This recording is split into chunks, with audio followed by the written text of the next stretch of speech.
Hello guys अस्सलाम वालेकुम जी दोस्तों की हाल है जी ठीक ठाक। तो मैं थोड़ा मेज़बान नसली तो अज का करने व्लॉग स्टार्ट। तो जोड़े मेरे चैनल तो नवे ना वो सबसक्राइब कर लेवें तो लाइक कर छड्डन। तो अज जी दोस्तों तो अज मैं थोड़े नाल दो दिन हो गए मैं वीडियो सेंड नहीं करता पाया। तो उनकी वजह ये आई कि जोड़ा ना मैं जिस दिन अपने भाईजान की जुत्ती सही करावन गया ना उस दिन मैं मोटरसाइकिल जाता पाया तो एक हाथ दे विच मोबाइल फड़िया तो अगे यकदम जंप आ गया तो जंप के मोटरसाइकिल वजया तो मोबाइल जड़े ना डिग के तो पता नहीं की हो गया वो चलता नहीं पाया। तो जिस की वजह तो वीडियो मैं 2-3 दिन हो गए ने सेंड नहीं की। तो हुण जड़ा ना मैं भाईजान का मोबाइल ही है तो हुण जड़ा ना वीडियो सारा डाटा डूटा एक दिन हो गया सारा डाटा आपका वो क्लीयर किया। तो हुण जड़ा ना मैं वीडियो बनाने लग गया। तो मैं नाले गया सी दुकान ते उत्थे वल सीखन तो उत्थे जड़ा ना वल सीखिया एक दिन हो गया सी तो माशाअल्लाह बड़ा दिन अच्छा गुजरिया। तो हुण जड़ा ना मैं दातन कढ़ाया तो जड़ा ना मसवाक जिन्होंने सद्दी दा मसवाक तो वो करन आया। तो हुण जड़ा ना अपन लभने आए कि मसवाक जड़ा ना किस चीज़ का अच्छा होंदा तो फिलहाल जी होंगी नहीं टाली उनका अच्छा होंदा तो वो करने आपां जी दोस्तों। तो फिलहाल जड़ा ना मैं दातन ले लिया आ वेखो दातन तो दातन हमेशा जड़ा ना एक गिट्ठ जी होंगी ना वो बना के वो स्वाब होंदा जड़ा इदा ही मूँह दे पा लेंदे ना तोड़ के वो स्वाब नहीं होंदा। तो एक गिट्ठ जड़ा ना मैं कर ली तो करके बाकी जड़ा वो फेंक दिता वो क्या है।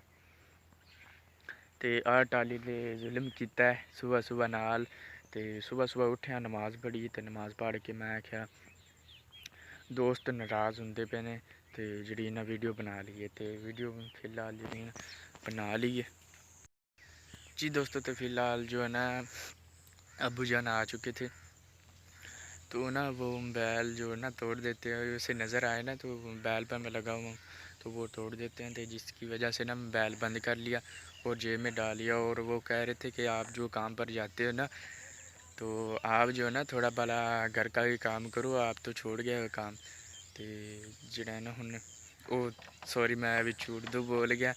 तो फिलहाल मैनूं लगता है मैं उर्दू बोलना चाहना तो मेरी ज़बान उर्दू चढ़ती पई है। तो हुन ब्लॉग आपां जड़ा है ना माशाअल्लाह कीता है वो की होने सदे हैं पंजाबी दे विच। हुण जड़ा ना आपां पंजाबी ब्लॉग बनाना दा तो उर्दू जड़ा ना उत्थे बोली दी है वो दुकान ते गया ना तो उत्थे आई की उंदा नाम है कुड़ियाँ आईयां तो उन्हें कुछ मोबाइल लेना तो मैं आख्या आपने क्या लेना है। वो कह रही थी मोबाइल लेना तो मैंने कहा कौन सा मोबाइल लेना है। वो कहती थी वो कह रही थी इनफिनिक्स लेना है मोबाइल। तो मैंने कहा कौन सा लेना है। वो 4 किस्मों के होते हैं ना मोबाइल 232 तो नहीं 232 332 464 8 128 तो वो कह रही थी 464 लेना है मोबाइल 4G लेना है। मैंने कहा हमने कौन सा आपको 3G देना है आप 4G पैसे दो तो आपको 4G पैसे में मोबाइल मिलेगा। तो वो कह रही थी चलो ठीक है दिखाओ। तो उस्ताद ने मैंने कहा कि आ मोबाइल पिया तो इनू दिखा तो उन्हें मोबाइल विखाया तो भाई साहब वो रेट मुक्या सी किन्ने दे विच 25,000 का मोबाइल सी लै गई सी।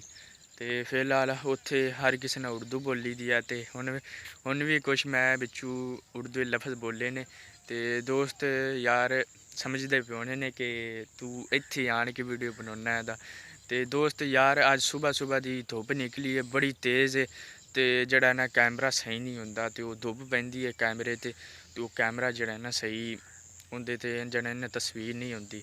तो मैं जड़ा ना हुण इत्थे छां ते इत्थे सारी छां है वेखो ना पौधे सारे ने पिछे कमान दे ते इत्थे ना फिलहाल इत्थे मैं बना के वीडियो जड़ी ना सेंड करना।